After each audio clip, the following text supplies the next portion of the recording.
Coming to you live from the Commish Bunker. Week 10 BFFL video. All right, first things first. Getting this done a little early today. Got some big plans this evening. Hopefully, you have some video from that. You know, just to try to increase the interest in my personal life. I know none of you really do give a shit, but anyway, on to BFFL news.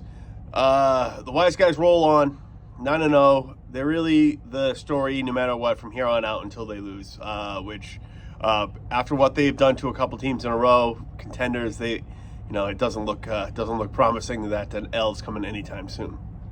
As far as the survivor pool goes, we are down to our final two. The Viper already Venmo'd his 50 smackers, and we have the Wiz versus the Wise Guys again. Basically, what has to happen in the survivor pool is Wiz has to outscore the Wise Guys for the next 2 weeks in order to win. The Wise Guys just have to outscore the Wiz once in the next 2 weeks, and they win. And basically, that's that. Anyway, on to your Week 10 matchups. All right, game of the week, we're going to go with Frenchie's Cuban Missiles versus Bobby Beats. Bobby Beats has been good. Frenchie's Cuban Missiles has been bad. They got a loss to Goat Town. They got a loss to the Ass Pounders. They got a loss to like a lot of teams that aren't very good. If they keep this up, they're gonna fall out of first place. Like it's just gonna happen for the poor Cuban Missiles. Anyway, basically this matchup comes down to, I don't know, man. Eckler versus Josh Jacobs just doesn't have the same vibes. You know what I'm saying? Maybe this should have been game of the week, but it's got the highest projected combination, so game of the week. Commission needs more coffee. The next matchup is Go Town USA versus the Wise Guys. Wise Guys are 9-0. Go Town USA is 1-8. It's really quite the situation. Go Town is starting one quarterback, and that one quarterback is Tommy DeVito. It's horrendous. Wise Guys are basically at full strength. They're projected to win by 41.2 right now. So needless to say, if Go Town somehow pulls this upset, it'd be the greatest upset in the history of the BFFL. Fact, not opinion. Our next matchup is the Ass Pounders versus George Commissionton. Both these teams are 4-5 at the moment, really scraping and clawing to figure out a way into the playoffs. The Ass Pounders really don't have a way to win their division, but they definitely have an inside track on the wild card if they keep up their winning streak. Whereas George Commissionton, if things go right and Frenchie's continues to falter, they could somehow backdoor a division title. Anyway, this matchup really is basically John Taylor versus Alvin Kamara. A couple of guys a couple of years ago that were like 1-2, really haven't showed out as much as they used to, but ever since Jonathan Taylor's been back, the Ass Pounders have been in trouble. So I expect the Ass Pounders to pull this one out as well.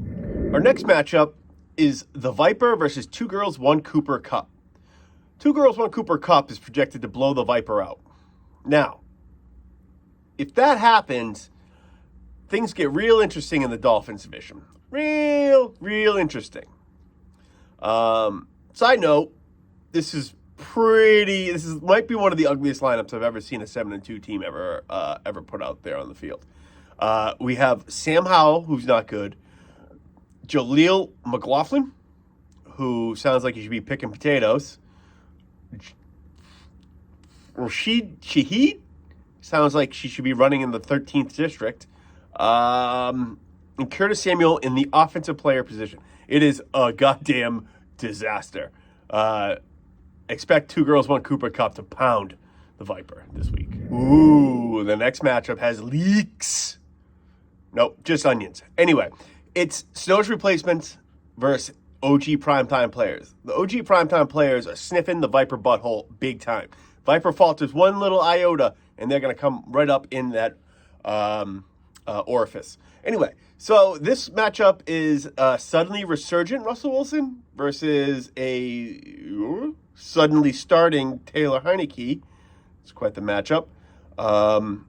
Anyway, primetime players, when they have Christian McCaffrey, are pretty unstoppable. I kind of like them in this matchup. This could be curtains for Snow's replacement in the Orcas. Or if he pulls the upset and he joins, he could also be looking to maybe stuff Frenchie in the 2-hole as well. And finally, we have the Wiz versus the Love Boat Captain. You know, I'm going to be honest with you. I think the Wiz has his mind elsewhere. He really, really, really wants his second survival championship. So I'm guessing he's probably not even going to look at this matchup at all. I think he sees the projection. He's like 116. Oh, no. The Wise guys are projected way more than that. Oh, no.